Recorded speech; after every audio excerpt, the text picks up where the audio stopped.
All right, welcome to today's class. Let's consider imaginary and complex roots. A quadratic equation is said to be imaginary when b squared minus 4ac is less than 0.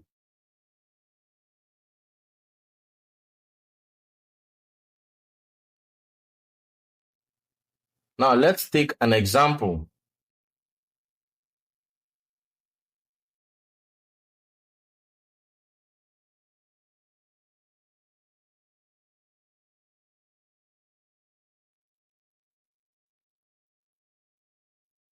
Find the nature of the roots of quadratic equation x squared plus 4x plus 5 equal to 0.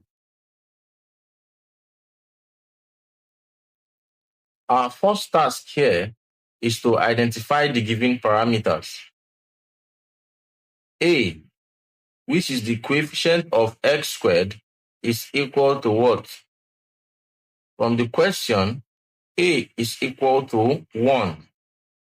And then B, which is the coefficient of x, is equal to 4. And C, which is the constant term here, is equal to 5.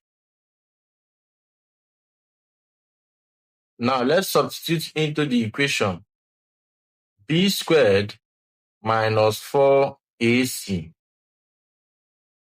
So here we have b squared is 4 squared minus 4 multiplied by 1 and then multiplied by 5. 4 squared gives us 16. 4 multiplied by 1 multiplied by 5 gives us 20. 16 minus 20 is negative 4. And negative 4 is less than 0. Therefore, the root of this quadratic equation is imaginary.